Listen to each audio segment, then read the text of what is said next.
Jack Yates family, Facebook family, we're right here on the corner of Western and Sophomore, where they're getting ready to build a new energy school. But right now, we got some of not only Jack Yates alumni, but some of the other HISD representatives who are protesting against how Jack Yates and HISD is handling Jack Yates. And right now, I'm going to start off introducing everybody's name, starting off with the young man right here. My name is Art Smith. Okay, and where are you from, Art and Tim? I'm from 5th Ward. I'm representing Phyllis Wheeler High School and just speaking out against, how everything took place dealing with them tearing down E.O. Smith and building the boys club. HISD, all young men's prep, which is now the Mick building.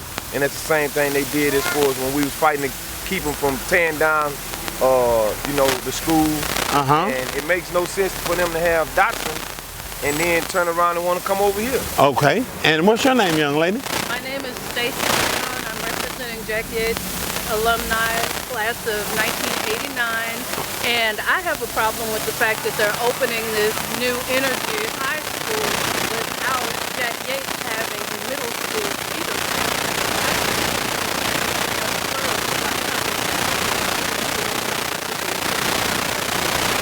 Okay, so that can feed into Yates, because right now we have no middle school that can feed into Yates. Absolutely. All right, and what's your name, young man? My name is Ryan McKenzie. I graduated from Sterling in 1986. I live a mile and a half down from this point right here. My son graduated from Yates in 2010. Okay. I taught in this area. I taught at Cullen and I taught at Ryan. And what they've been doing is closing down the schools in this community and other schools, other black and brown communities. So the thing is they're trying to open a high school, an energy high school, and pull the students away from Yates. And until we say something or do something, it might be the death of Yates if we don't say anything. So in other words, if we don't speak out, HISD will shut down Yates. Absolutely. And because TSU is coming in on the Cleveland side, University of Houston coming in on the Alabama side, so they're squeezing Yates out. Okay, and what's your name, young lady? My name is Elkie Henderson, and I'm a 1986 graduate of Yates, and I would also like for this to be a middle school instead of a high school. Instead of an energy school. Yes, because Yates has energy already. So therefore, this property right here that used to be Lockhart property at Lockhart Elementary, now they finna make a energy school out of it when the community is really basically is telling HISD we need a middle school so to feed into Yates, because if not, Yates have no energy to keep their school open because they ain't got no feeder school. And then Cullen way over on the other side, so Cullen people are really, Cullen is feeding into Worthing more than likely Worthing and Lamar. And Lamar. Okay, and what's your name, young lady? My name is Crystal. I finished at Yates in class of 2002. And I'm here for the same purposes as everyone else pretty stated, the same thing. I would like to be a middle school as well, because it's nowhere else near around in this area. Okay, and as we can see, and as you know, everybody, Facebook family, we already know they closed down Ryan, which was a middle school. They closed down Miller, which was a middle school. Now these were the middle schools that was feeding into Yates when I came out of middle school. So now, without the middle school coming in, so therefore Yates have nothing to feed in. That's right. And therefore everybody know that HISD say they don't have the money, right? That's right. So therefore they need the money, so therefore Yates is sitting on a gold mine right there between Sampson and Cleburne, right? So it's obvious you don't have to be a rocket scientist to figure that HISD, he want to close Yates down financially. Right. Okay. Give us the bond money. And that's what we fighting for. Yeah. That's right. But I'd like to say something too, sir. One of the main things I'd like to say, there's an article that came out in the Houston Press about 3 weeks ago, and it's about Ken Hewitt. Ken Hewitt is an individual that has worked at HISD for years as a comptroller, then as a chief financial officer. He's a person that deals with finance, dollars and cents, and money. He's also the person that was there when the billions of dollars came through. He knows where the money is missing. He knows everything. So for them to put him in the seat as the interim superintendent, the same person that oversaw the money, he can go in and clean up whatever he did wrong or whatever mistake was made. It's like it's the judge, the jury, the prosecutor, all in one person. Well, this is this guy who you're talking about. This is the one that was the treasurer, or what was it? He's the chief financial officer. And then now he have interim took over superintendent. Greer. Yes, and Greer is endorsing him. And even though the board, the whole entire school board was aware that this man had no certification in teaching, education in the classroom, which was one of the requirements, this new board, all of them, voted unanimously on having a person to sit in this seat knowing he had no educational classroom, when they had a gentleman by the name of Dr. Andrew Houlihan, who was qualified, and that's who Ken Hewitt has to answer to. So if Andrew Houlihan was qualified to be the interim, why bring a person in that is not educated in the classroom, a finance guy? Let me ask you this, okay? Now, you've been part of the E.O. Smith, so you've seen this transaction before. In other words, this ain't the first rodeo till you seen how they did E.O. Smith. Oh, yeah. One day they woke up, E.O. Smith was there, That's right. and next day it's an empty lot. That's right. And right there on the corner of Lyons and Griggs. That's right. And that's killing. And so therefore, and see, if you're gonna go into this way, it ain't but two schools that you really had strong roots, and that's Yates and Wheatley. That's right. So now if you're tearing up Wheatley, so therefore you're just saying ain't nothing but a matter of time, Jack Yates is the next one on the chopping block. And Ryan had already been chopped down. Only difference is that they kept the Ryan name, but they dropped off James and kept the Ryan name, so therefore you don't know this Ryan was a white guy, a black guy. That's right. It's by design, man. Yeah, so therefore what we're trying to do is be able to let the people know out there on Facebook and YouTube and Jack Yates alumni that y'all are not going to just sit down and let HISD build this school without concerning and letting the community know that we need a middle school more than we need an energy school. That's right. The school board trustees must be getting some under the table money to sit back and be elected and not say anything about a move being made for this not to be even considered to be a middle school at all, man. Okay, now let me ask you this.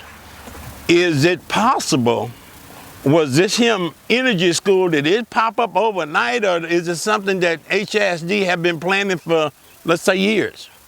And they kept it away from the community? Well, when the school was not renewed over there at the high school, when it wasn't renewed and they shut down Dotson and put that school over there, so if it's over there right now as far as the energy school, you already done took Dotson away. Y'all lied and bamboozled the community with a conspiracy on that. So when you took Dotson away and put the energy school over there, now you're finna come over here and rebuild here. Well, you know, this is a strong foundation, I guess maybe I can say, being a little older than everybody here, is that Yates have always been a strong black school. And they're closing down all black schools all across the state of Texas. Yes. You know, the only black school... With the help of black folk. Well, the only black schools that are strong are in Dallas and Houston. Dallas got Lincoln and they got Madison. Yep. Those are two strong schools. Here, we got four. We got Yates, Wheatley, Booker T, Worthing, and Cashmere. Yep. Now, everybody always looked up to Jack Yates. So the fight is now, can Jack Yates help the rest of these black schools like it have been doing in the past? And that's why we want to let the community know, especially the Jack Yates alumni all over the country, that if we don't do nothing, Jack Yates will close. Is that yes or no? You're right about it. Yeah. Okay, Facebook, you hear it. Thank you. What? Give me your first name, last name, Okay, and yeah, that came out pretty good. because we know you're such a big activist towards making sure that Jack Yates get its proper respect, and nobody really just misuse Jack Yates because of it being a black school. Yeah, and it's Gary Monroe, class of '86. I wear many hats. And a lot of people don't know I'm the executive director of the UUAA. Okay. I actually own the VIP Educators Teachers Union. And I am on the economic committee for the NAACP as the educational chair. Okay, now what are HISD trying to do to Jack Yates? To be, you've been active in going to all the HISD school board meetings. You've been very active in helping Greer step down. So, you know, and I done seen Channel 26, 13, I seen all them television stations huddle around you because they know that you're gonna tell it like it is. So, Monroe, give me your thing on what in the heck have HISD done. We know Greer done stepped down. The trustee now is the same man who Greer hired, so Greer really ain't stepped down. He just got his name off the record. Well, I'm gonna say this here, you know, I'm gonna be real candid. My first interview in about 2 months, I've been sick. HISD is running the school district like it's the Carter from the movie New Jack City. Right. And Greer held the role of Nino Brown. So Nino Brown is gone to jail, Greer's gone, and now you want to slide G Money in the seat, which is Ken Hewitt.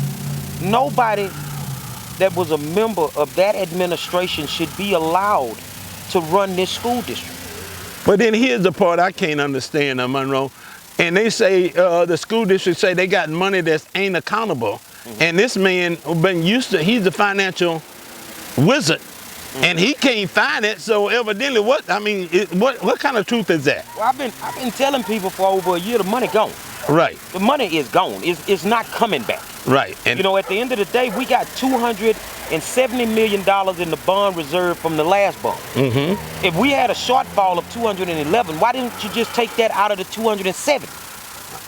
The bottom line is these people never had intentions of building schools. Okay, who is these people? HISD. HISD, the school board trustees.